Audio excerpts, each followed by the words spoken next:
warahmatullahi wabarakatuh. Perkenalkan, nama saya Diva Maharani Amrita dari jurusan Sistem Informasi Angkatan 2024. Pada kesempatan kali ini, saya akan membawakan paparan dalam rangka memenuhi tugas mata kuliah, yaitu komunikasi publik.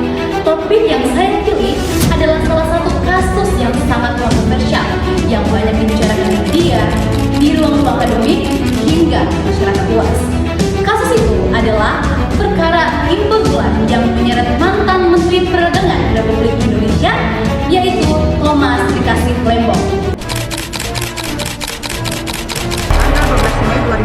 Sidang perdana kasus dugaan korupsi impor gula yang menyeret Thomas Trikasih Lembong atau Tom Die Lembong. Figur von Tom Lembong in letzter Zeit ist sehr viel yang terlibat dalam praktik monopoli dan korupsi terkait kasus ini, jika terbukti berperan aktif dalam penyalahgunaan kebijakan impor gula, harus dijatuhi denda yang sangat besar sesuai dengan pasal 20 Undang-Undang Nomor 5 Tahun 1999 tentang larangan praktik monopoli.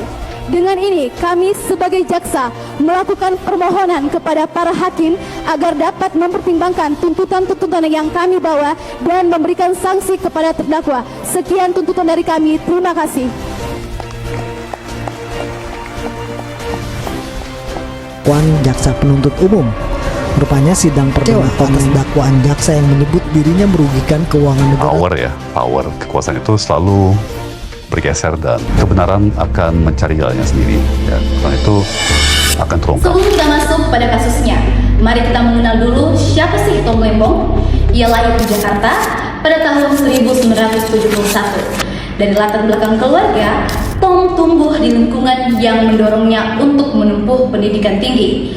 Ia kemudian berangkat ke luar negeri dan menempuh pendidikan di Harvard University yang berada di Amerika Serikat. Jurusan yang ia ambil adalah arsitektur, tetapi minat dan karirnya berkembang ke bidang ekonomi, investasi, dan kebijakan publik.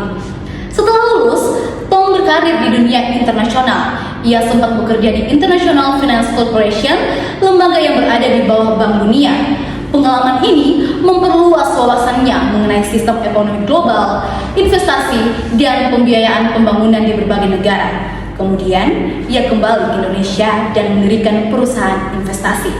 Dari sinilah namanya semakin dikenal sebagai sosok yang ahli dalam bidang keuangan dan investasi. Reputasinya sebagai profesional yang cerdas membuat Tom dilirik oleh Presiden Joko Widodo. Pada tahun 2015, ia diangkat menjadi Menteri Perdagangan. Setelah setahun menjabat, ia dipindahkan menjadi Kepala Badan Koordinasi Penanaman Modal atau yang kita sebut dengan BPKM. Dua posisi strategis ini menunjukkan betapa besarnya kepercayaan pemerintah terhadap dirinya. Masuklah kita pada inti persoalan, kebijakan impor gula. Seperti kita ketahui, gula adalah salah satu komoditas strategis di Indonesia. Hampir setiap rumah tangga membutuhkannya, dan harga gula sangat berpengaruh pada inflasi serta daya beli masyarakat. Sayangnya, produksi gula dalam negeri tidak selalu mencukupi kebutuhan nasional. Pabrik-pabrik gula milik negara yang sebagian besar sudah tua seringkali tidak mampu bersaing dengan produksi modern. Akibatnya, pemerintah harus membuka keran impor untuk memenuhi kebutuhan masyarakat. Disinilah muncul dilema. Apakah impor hanya boleh dilakukan oleh BUMN sebagai perpanjangan tangan negara, atau boleh juga melibatkan perusahaan swasta? Pertanyaan ini menjadi kunci dalam kasus Tom Lembong. Pada saat menjabat sebagai Menteri Perdagangan, Tom mengambil keputusan untuk memberikan izin impor gula kepada 8 perusahaan swasta. Mereka diberi kewenangan untuk mengimpor gula kristal mentah, lalu mengolahnya menjadi gula konsumsi dan menjualnya di dalam negeri. Secara praktis, keputusan ini memang membantu memperkuat pasukan gula di pasaran. Namun, masalahnya, prosedur formal tidak dipenuhi.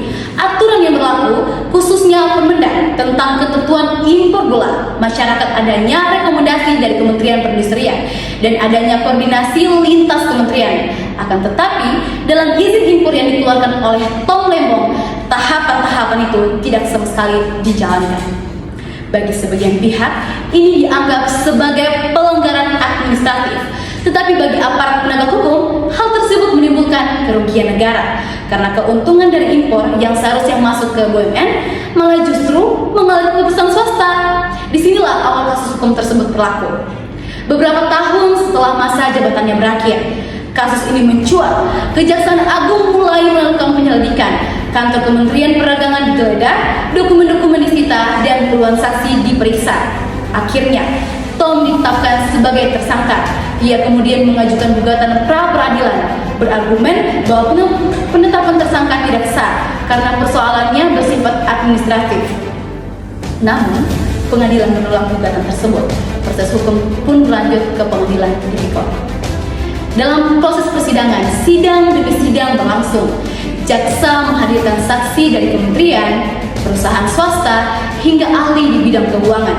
Kuasa hukum Tom pun menghadirkan saksi ahli, termasuk akademisi yang menilai bahwa apa yang dilakukan Tom adalah bagian dari kewenangan menteri. Dalam persidangan, terungkap bahwa Tom memang menandatangani izin impor untuk 8 perusahaan swasta. Hakim menilai bahwa ia menyadari aturan itu dilanggar, namun tetap melanjutkan kebijakan tersebut. Disinilah letak kontroversinya.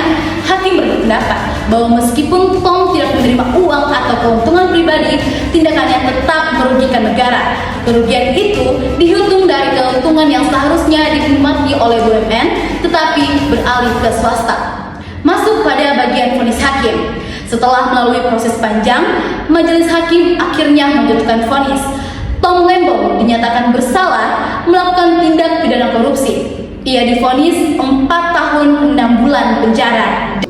1. Menyatakan terdakwa Thomas Trikasih Lembong telah terbukti secara sah dan meyakinkan bersalah melakukan tindak pidana korupsi secara bersama-sama sebagaimana dalam dakwaan primer. 2. Menjatuhkan pidana kepada terdakwa Thomas Trikasih Lembong oleh karena itu dengan pidana penjara selama 4 tahun dan 6 bulan. Dan pidana denda sejumlah 750 juta rupiah dengan ketentuan apabila denda tersebut tidak dibayar maka diganti dan didenda. Namun, hakim tidak menjatuhkan tindakan tambahan berupa uang pengganti karena Tom terbukti tidak memperkaya diri sendiri. Putusan ini menimbulkan banyak reaksi. Sebagian pihak menilai bahwa vonis ini adil karena bagaimanapun aturan telah dilanggar dan negara dirugikan. Tetapi ada juga yang menilai bahwa vonis ini tidak masuk akal karena seorang pejabat dihukum padahal tidak ada bukti ia menerima suap atau memperkaya diri sendiri. Tom sendiri menyatakan bahwa ia tidak memiliki niat jahat. Ia menegaskan bahwa semua yang dilakukan adalah demi memenuhi kebutuhan masyarakat. Ia pun mengajukan banding atas putusan tersebut. Kasus ini memicu perdebatan luas di masyarakat. Sebagian kalangan menilai bahwa ini adalah bentuk penegakan hukum yang tegas. Siapapun yang melanggar aturan, meski tidak menerima uang, tetap bisa dijerat untuk hukum. Ini dianggap penting untuk menuju celah korupsi yang tidak selalu bentuk suap. Namun, kalangan lain menilai ini sebagai bentuk kriminalisasi kebijakan.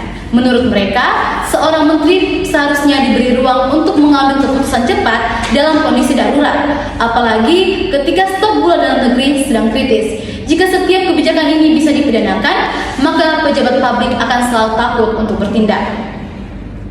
Kontroversi ini semakin tajam ketika media massa menyoroti detail putusan. Publik bertanya, apakah benar kerugian negara ditetapkan itu nyata atau hanya perhitungan semu? Apakah pantas seorang pejabat yang tidak memperkaya diri dijatuhi hukuman korupsi? Teman-teman sekalian, pada akhirnya kasus ini resmi ditutup dengan vonis pada tanggal 12 Juli lalu.